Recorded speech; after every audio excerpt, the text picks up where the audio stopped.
Amém. Louvado seja nosso Senhor Jesus Cristo.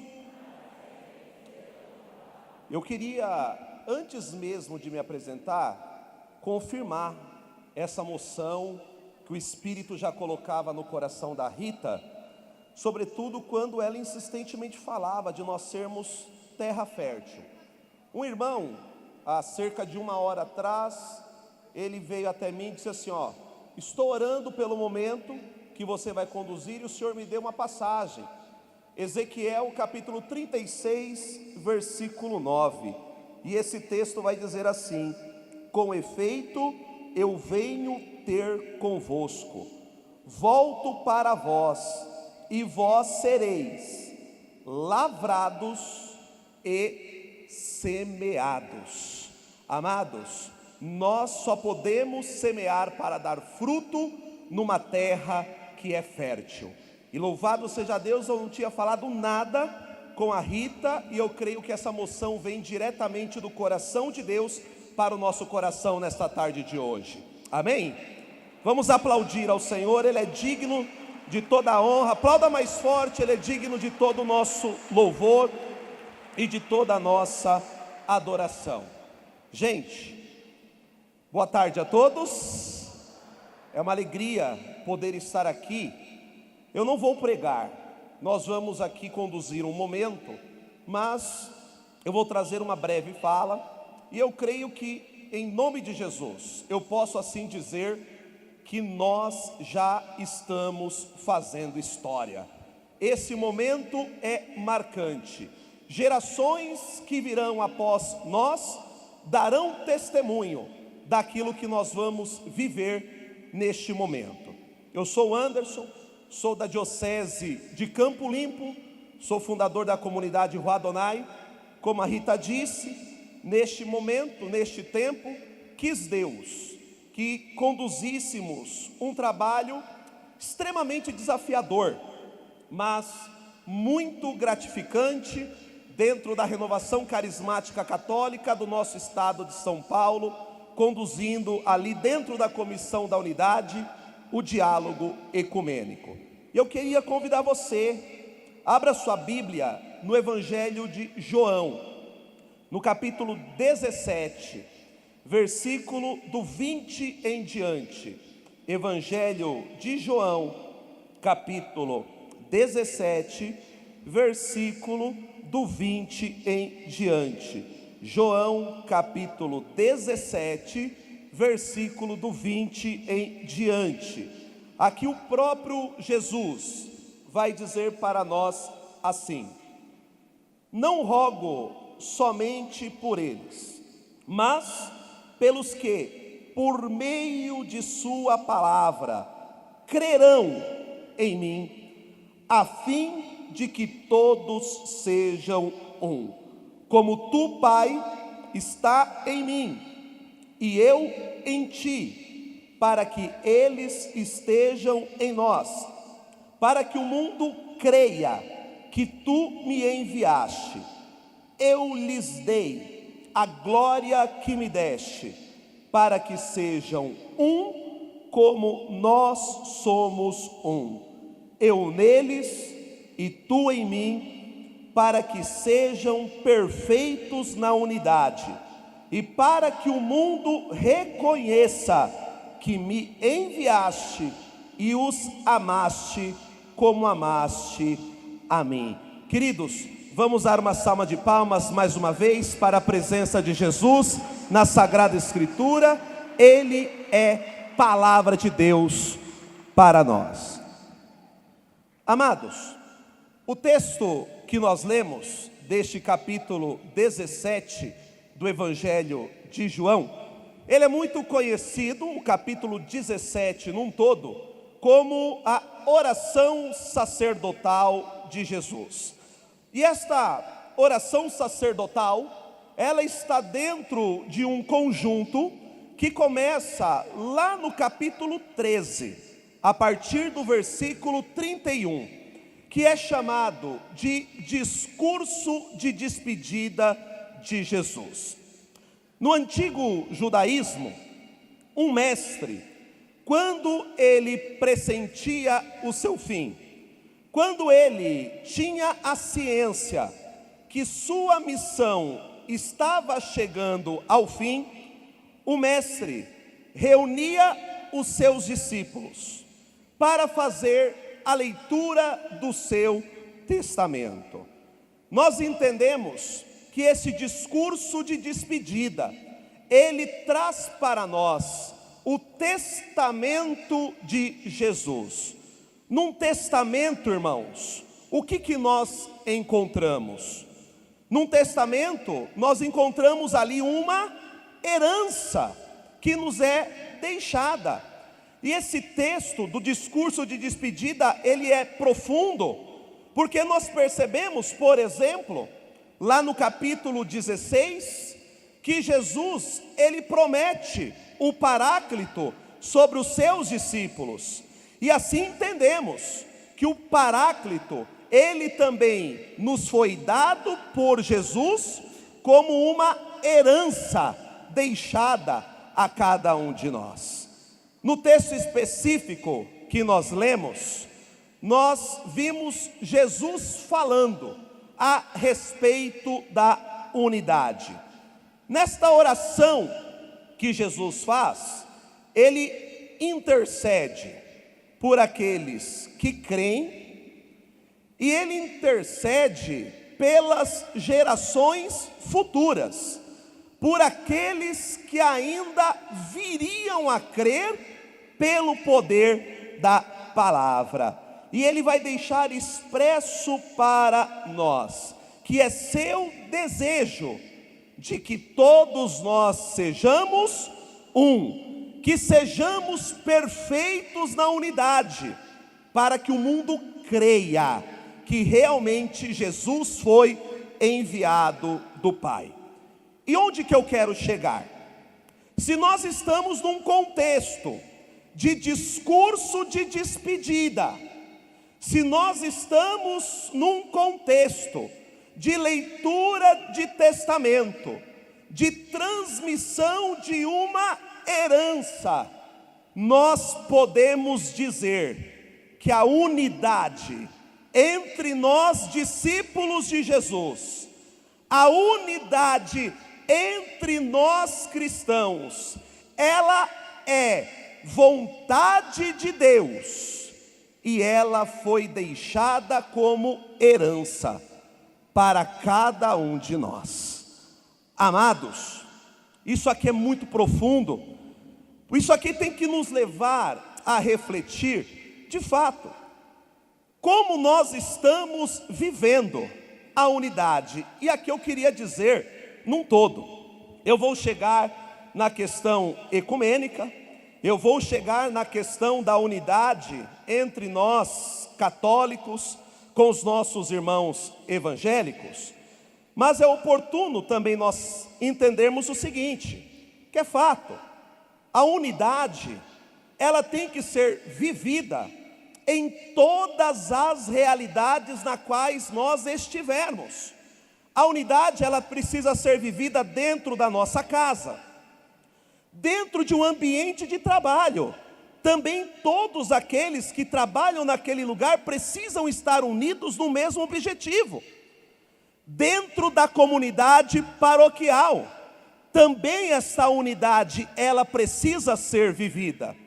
Dentro dos nossos grupos de oração, e os grupos de oração, consequentemente, com a diocese com o Estado com a nação, também nós precisamos viver esta unidade, porque a unidade, ela é um mover que não começa de fora para dentro. A unidade é um mover do Espírito que começa de dentro para fora. Não é à toa que no Evangelho de João, Jesus ele não diz nenhuma vez que nós temos que amar os nossos inimigos, porque João entendeu que o amor, ele precisa ser vivido a partir da comunidade, e é da comunidade para fora, irmãos. Então é fato, nós temos que ser no mundo um sinal visível de unidade. Mas existem etapas que não podem ser queimadas. Então a unidade tem que ser vivida em todas as realidades na qual nós estivermos.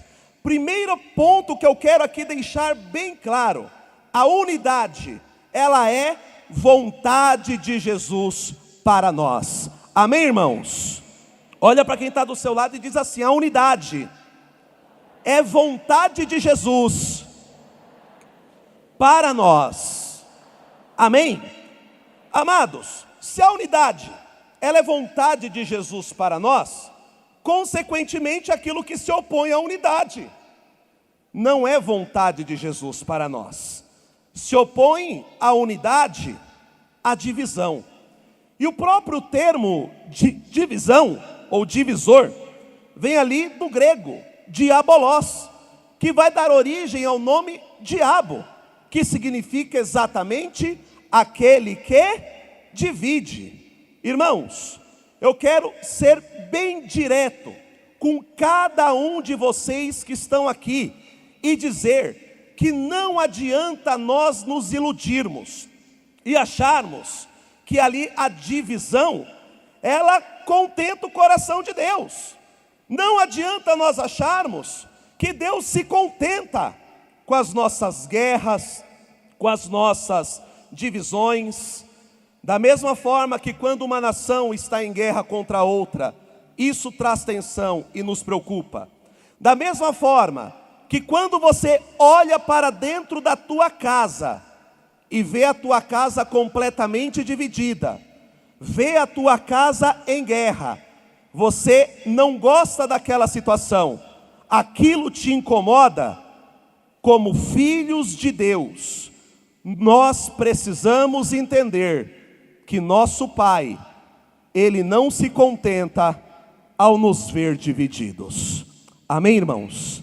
O Pai não se contenta em ver os seus filhos divididos. E a grande realidade é que, infelizmente, nós cristãos estamos ainda completamente divididos. Nós vemos muitas vezes essa divisão, ela sendo justificada a partir de um discurso de defesa. Eu preciso defender aquilo que eu acredito.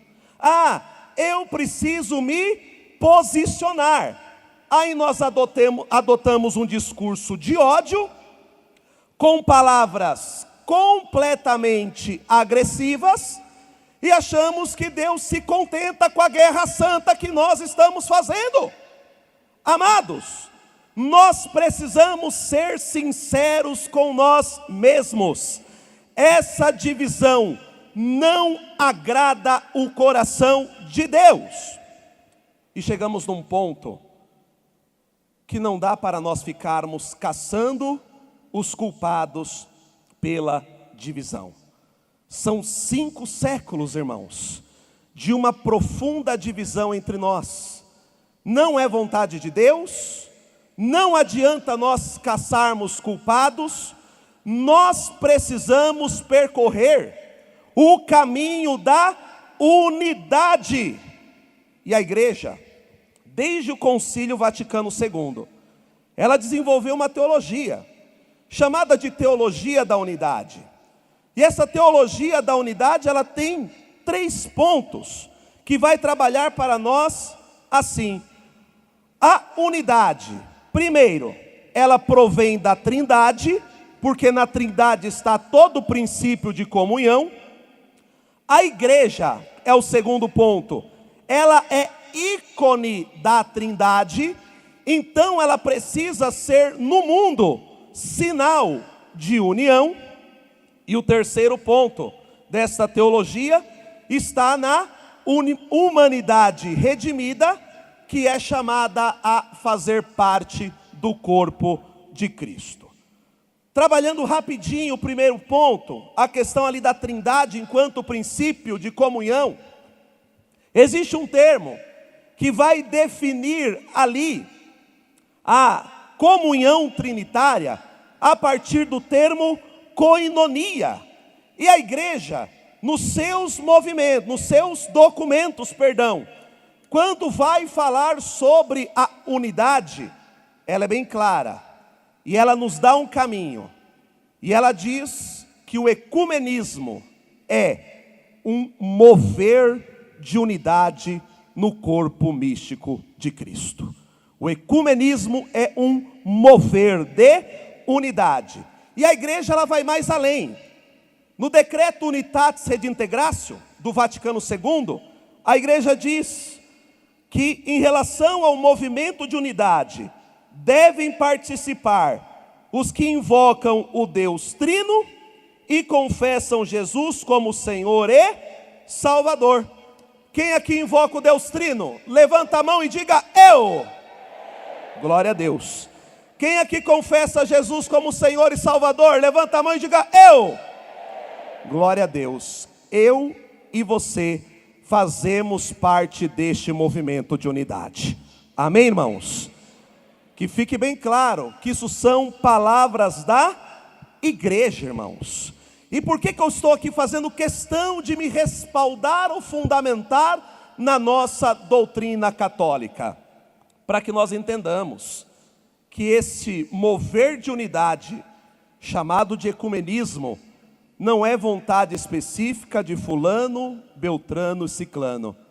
É vontade de Jesus e é o desejo da igreja para todos nós que somos seus filhos. Amém, irmãos? Segundo ponto, a igreja, ela também ali manifesta em Pentecostes, ela é chamada a ser ali no mundo, sinal de um povo redimido, reconciliado e reunido no Espírito Santo. Na vigília de Pentecostes, nós vimos, o próprio Papa, ele também disse que a ação do Espírito em Pentecostes, ela desfaz toda a confusão de Babel.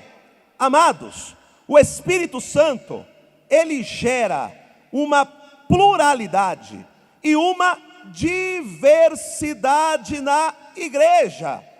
Hoje nós vemos muitos irmãos dizendo assim: ecumenismo autêntico é fazer ali com que todos voltem a ser uma só confissão ou uma só denominação. Não, a igreja fala para nós que é possível nós no Espírito nos unirmos e respeitarmos essa diversidade e pluralidade que é própria do Espírito.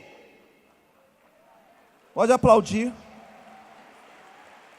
É própria do Espírito e está manifesta na igreja. Muitos documentos já falam ou já chamam a igreja de uma diversidade reconciliada, ou seja, na diversidade das expressões cristãs, nós podemos viver e experimentar a reconciliação.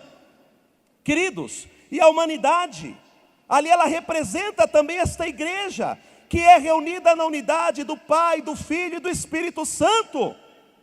Queridos, a igreja é clara para nós, quando ela se entende como sacramento de união. Sacramento significa sinal. Será que a igreja está sendo no mundo um sinal visível de unidade? Nós temos visto o corpo muitas vezes ali, queridos, completamente dividido. E repito, essa realidade não agrada o coração de Deus. O ecumenismo, ele visa a comunhão, ele visa a unidade, ele visa a diversidade, a pluralidade, não visa a uniformidade. E o próprio Unitatis Redintegratio ainda vai dizer que o ecumenismo promove a plena catolicidade da igreja. Irmãos, tudo que eu falei até esse momento, eu me respaldei no magistério católico. lá do Vaticano II, de João 23, percorrendo Paulo VI, João Paulo II, Bento XVI, chegando em Francisco. Nós vamos ver que o magistério católico recente, ele nos chama à unidade. Santa Teresa d'Ávila, ela tem uma frase linda na qual ela dizia assim: eu prefiro errar com a igreja do que acertar fora dela. Eu posso ter opiniões questionáveis sobre a questão da unidade dos cristãos, mas eu prefiro errar com a igreja do que acertar fora dela. Amém? Nós somos igreja, irmãos. Eu prefiro errar com ela do que acertar fora dela. Isso é doutrina da igreja. E a doutrina da igreja está aí para ser obedecida. Convém a nós também lembrarmos: o Espírito Santo, ele é gerador ou promotor da unidade do corpo místico de Cristo, que é a sua igreja. Nós somos a Renovação Carismática Católica, um movimento que na sua base, na sua identidade e espiritualidade, possui essa abertura plena à pessoa do Espírito Santo, aquele que é promotor de unidade no corpo místico de Cristo. Queridos, também nós precisamos entender que nós, enquanto Renovação Carismática Católica, temos ali no Espírito a missão de promover a unidade dentro da igreja. Amém, irmãos? O Papa Francisco, retomando o documento de Malines, ele vai dizer, inclusive, que a Renovação Carismática Católica, ela tem uma natureza ecumênica. Eu profetizo e declaro: a Renovação Carismática Católica foi levantada pelo Espírito para ser, na igreja, um elo de unidade entre todos os cristãos. Amém, irmãos? Eu quero fazer parte disso. Você quer fazer parte disso? Você tem a oportunidade de fazer história, irmãos.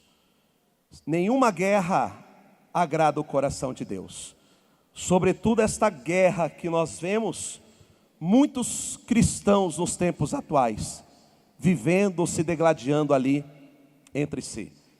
Nós, Renovação Carismática Católica, também não podemos entender que nós nascemos da experiência de um grupo ali de jovens que estava reunido numa universidade, fazendo a leitura e a reflexão de um livro, de um pastor evangélico, David Wilkerson.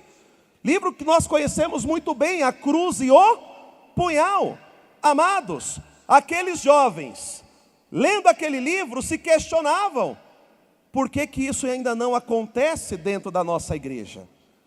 Muitas vezes, nós, quando vamos falar sobre esse derramar do Espírito na igreja, através da renovação carismática, nós pulamos anos de história, esquecemos do avivamento da Rua Azusa, esquecemos de todas as expressões pentecostais que foram surgindo, até chegar na igreja católica. Amados, o ecumenismo é fato, ele não vai suprimir as nossas diferenças. Olhe para mim. As nossas diferenças existem. Elas estão aí. Não estamos promovendo nenhum tipo de pacifismo. Mas é possível nós nos unirmos, nós nos amarmos, sem nos atacarmos. E guarda no seu coração, o ecumenismo, ele não faz de você menos católico. O cardeal Swenens, ele já dizia: só tem medo do ecumenismo quem tem medo de deixar de ser católico. Você tem medo de deixar de ser católico? Sim ou não? Eu não tenho. Eu tenho a minha identidade ali definida. Mas eu preciso entender, irmãos, preciso entender que a unidade é vontade de Deus para nós. A Unitatio de Integratio ainda vai dizer que o ecumenismo provém da compulsão de coração e sincero desejo de união, além de uma conversão interior. Eu vivi esse processo de conversão interior já há alguns anos. Quando eu passei a perceber que essa divisão, ela não agrada o coração de Deus. Depois, eu passei ali a perceber que o desejo de Deus é a união, e nós precisamos então viver unidos como irmãos, como vai dizer o salmista. Aí começamos a fazer este trabalho, e Deus foi colocando pessoas maravilhosas na minha vida. E uma delas eu queria chamar aqui na frente, que é o pastor Efigênio. E eu queria convidar você a acolhê-lo com uma salva de palmas. Porque da mesma forma que alguns anos atrás, eu tinha o desejo de exterminar da face da terra todos os evangélicos, um dia ele também teve o desejo de exterminar católicos. Hoje nós exterminamos o sentimento de ódio. E nós nos amamos. E nós entendemos que só com relacionamentos é que nós vamos ser para o mundo um sinal de unidade. Eu queria que você ouvisse o testemunho desse irmão, porque talvez, irmãos, os exemplos que você tenha dentro da tua casa, nas realidades em que você está, quando se fala de unidade entre os cristãos, talvez você diga, não, isso é impossível. A partir disso daqui você vai ver, é possível aceitarmos as nossas diferenças e amarmos-nos como irmãos. Amém, é graça a paz do Senhor Jesus, amém? Só quem está vivo aí dá glória a Deus. Só aqueles que estão vivos dão glória a Deus. Só quem está vivo dá glória a Deus. Porque essa vida que está dentro de vós é o Espírito Santo que habita em mim e habita em vós. Esse que um dia nos trouxe a vida, nos deu a graça de ter um sentimento um no Senhor. Meu nome é Efigênio, eu sou presidente fundador do Instituto Unidos pela Vida. Nascido junto em um lar, onde que o meu avô protestante e a minha avó católica. E você vê que o meu nome é Efigênio, né? Está identificando alguma coisa com algum santo, alguma santa aí?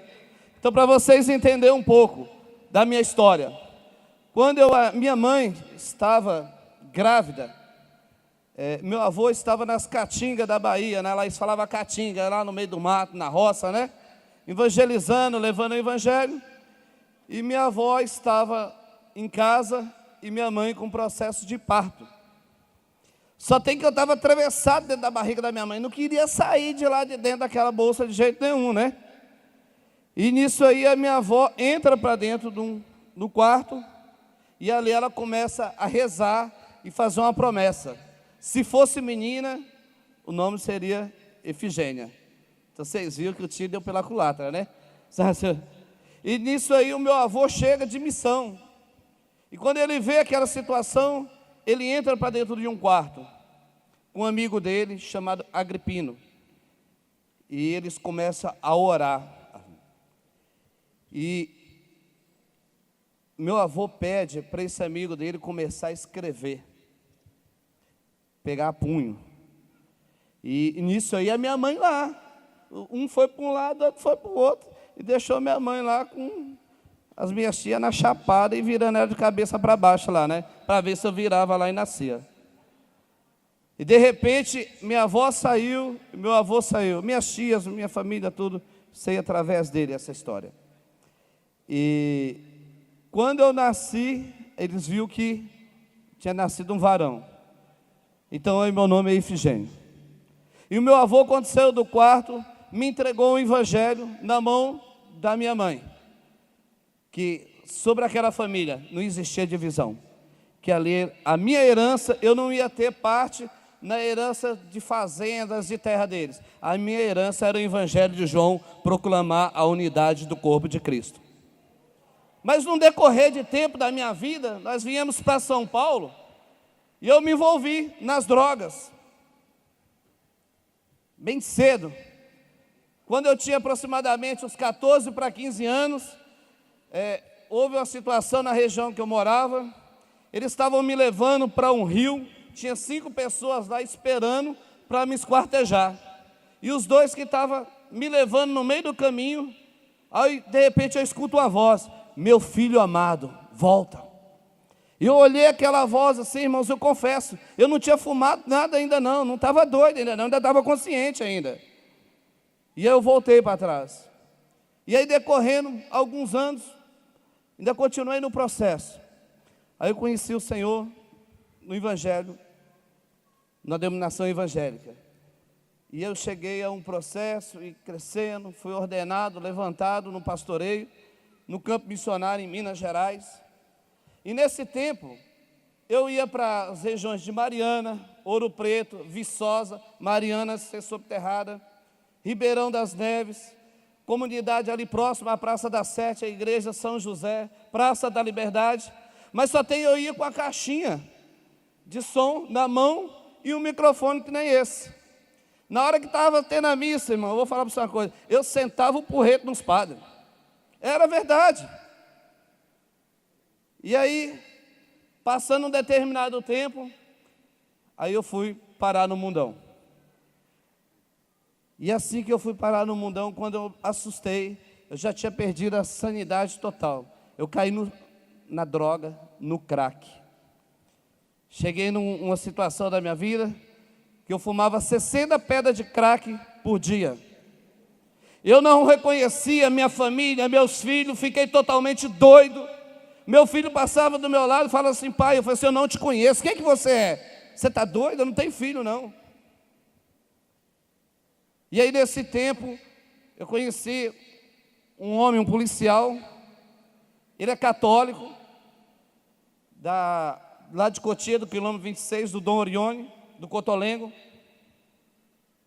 E aí eu perdi a minha família, tudo. E eu fui para uma comunidade terapeuta. Esse é o tempo que eu tenho? 5 minutos? Eu estava olhando aqui, esse relógio aqui está me vendendo, hein? Tá vendo, Pato? Fui roubado aqui, ó. Ele tomou todo o meu tempo aqui, a culpa é do Juan Anderson. Então o que aconteceu nesse tempo? Fui para essa comunidade terapeuta, passei o processo lá, mas quando eu cheguei, eu falei assim, eu vou embora. Aí eu saio e estou subindo. E aí eu escuto aquela voz dentro do mato: meu filho, não vai. E eu entrei para dentro desse mato. Eu falei, se esse Jesus que existe, eu só saio daqui depois de eu estar totalmente liberto. E o Senhor fez um milagre. Eu fiquei alguns dias dentro daquele mato, pregando para bicho, para mato, para árvore, para tudo. Rodava assim, que nem vocês viram assim. Isso era a minha alegria lá, meu irmão. Porque eu dançava com o Pai, com o Filho, com o Espírito Santo. Aquela atmosfera de Deus. Eu pensei, agora que eu estou doido mesmo. Não fumei nenhuma pedra de crack. Estou falando até com um bicho no meio do mato. Falei, meu Deus, aleluia. Passando esse tempo, eu saí dessa comunidade. E voltei para o ministério, um outro ministério. E aí todas as quinta-feiras, eu e meu pastor Rogério começamos a subir um monte para orar pela igreja, pela unidade da igreja. Aquilo queimava dentro de mim, eu não aceitava aquilo. Em um determinado dia, nós oramos lá, e aqui aquele mato virando aquela sassa, só quem foi no monte vai saber isso, que larga o seu colchão, vai para o meio do mato, é só Jesus que faz isso com o povo. E quando eu chego naquele determinado lugar, eu tenho aquela visão ali. Quando eu chego ali, eu acho uma Bíblia. Quando eu abro essa Bíblia, está aberta no Evangelho de João. Hoje essa Bíblia se encontra em propriedade da Sociedade Bíblica do Brasil. Foi feito um documento com uma história da igreja, com testemunho, tudo documentado. Mas só tem que algo aconteceu naquele momento. Quando eu ajoelhei ali, o Espírito Santo veio e falou bem forte comigo assim: meu filho. Falou assim. E aí eu restaurei, já com a família construída novamente. Minha esposa está ali, meus filhos hoje seminaristas, pastores no ministério, no campo missionário. E eu escuto aquela voz bem forte que fala assim: como que você se sentiria se alguém falasse mal da sua esposa, se magoasse ela, liberasse uma palavra? Os que são casados aqui, se alguém chegar e falar para a tua esposa, alguém falar mal da tua esposa para você, irmão, você pode ser cristão do jeito que for, mas a carne vai gritar que você vai dar um tapa no pau da orelha do abençoado. Vai falar que não é? É assim, irmão, o bife grita. E naquele momento o Espírito Santo falou bem assim: pois era isso que você estava falando da minha esposa. E quando eu abaixei assim, eu via cada momento eu na frente daquelas igrejas católicas. E a partir desse momento, o Senhor tem levantado realizando várias cruzadas da unidade do corpo de Cristo, como no Rio Amazonas, Minas, Recife. Aí depois de um tempo o Senhor me deu a graça de conhecer uma equipe de serviço do Em Cristo, a qual hoje eu faço parte já há um ano dela. E eu entendi que, a partir desse momento, eu entendi algo assim. João 17, só o 19, o Senhor fala assim: e a favor deles eu me santifico, para que eles também sejam santificados na verdade. A partir do momento que o Senhor trouxe para mim andar nessa caminhada, promovendo a unidade do corpo de Cristo, eu me santifico, Reinaldo. Cada dia, cada manhã, o anjo, cada um dos irmãos, eu tenho me tornado mais evangélico, mais crente, orando para que você se torne mais discípulo, mais católico, mais genuíno na sua fé.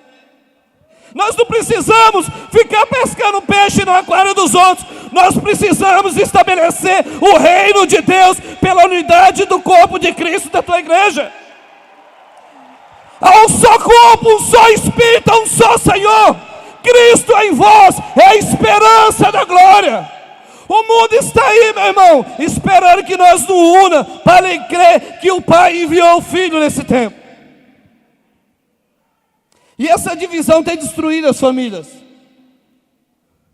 Eu gostaria que você fechasse seus olhos, só por um segundo, por um minuto.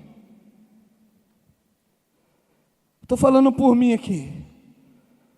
Em nome de Jesus, eu quero falar que eu amo cada um dos irmãos. Que os irmãos me perdoam cada vez que eu liberei qualquer palavra falando mal dos católicos.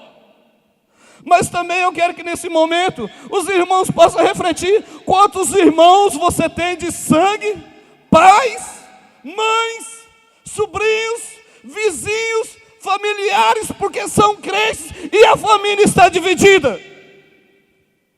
É o tempo de nós entendermos a grandeza do perdão do Senhor. Isso, Senhor, isso constrangeu o seu coração, pois é assim que está o coração do Pai. Quando cada um de nós liberamos uma palavra, que não seja essa, para que todos nós sejam um. E estive agora em Manaus. Acabou o tempo, né, filho? Eu estive agora em Manaus e algo que isso machucou muito meu coração. Isso é rápido que eu vou contar. Na divisa, nós fazemos missões e nas casas tinha uma cruz com espada de São Jorge. E aí quando eu entrei na casa daquele senhor, o senhor Francisco, ele falou assim: você não entra aqui. Eu falei assim: mas eu vim de São Paulo, senhor, para trazer e pregar o evangelho, para orar pelo Senhor. Nós estamos fazendo ação social, corte de cabelo, distribuição de cesta básica, literatura. Ele falou assim: eu sou católico. E aí eu já tinha entrado na casa dele. E aí eu peguei meu celular e mostrei ali. Eu, Douglas, Reinaldo, fotos do Em Cristo. Eu falei assim: olha, a divisão acabou, seu Francisco. Nós somos um. Nós somos um. E nisso estava passando um outro rapaz na rua, eu chamei ele. Ele: não vou entrar. Eu falei assim: não, pode entrar. Esse seu Francisco, ele era o ministro daquela base de missão da Católica. E o que estava passando era o irmão que era da Assembleia de Deus, lá no meio da divisa, lá próximo da Colômbia. E eu falei assim, mas hoje à noite nós vamos fazer um culto de adoração da unidade nas beiras do rio Amazonas. E nisso, naquele momento do culto, aí as crianças começam a chegar. Aí vem um grupo para esse lado e um grupo para esse outro lado. E aí o Senhor falou comigo, eles estão divididos também. Mas só tem que as realidades hoje, nas nossas fronteiras, tráfico de órgão infantil, tráfico de droga, prostituição infantil, enquanto a igreja, que o Senhor liberou a unção, que nós não precisamos mais nada. Essas crianças, essas famílias estão destruídas. Por causa do quê? Da divisão. E aí naquele dia, eu comecei a orar, ajoelhei e comecei a pedir perdão. Aquelas crianças, elas se abraçaram, como se fossem irmãos, pessoas que tinha anos que estavam morando num estado, no outro não se encontrava. Elas começaram a se abraçar. Eu quero profetizar sobre essa nova geração. Você que está me escutando, você que está me ouvindo, a sua vida nunca mais você vai ser a mesma, que a partir desse momento, vocês são embaixadores da unidade do corpo de Cristo. Essa nova geração, uma geração sarada, curada, transformada pelo poder de Deus. Bendito seja o nome do Senhor. Mas só aquele que acredita, glorifica o nome do Senhor. Glorifica Ele. Glorifica Ele. Dá glória a Deus. Aleluia. Bendito é o nome do Senhor. E que Deus abençoe a vida dos irmãos.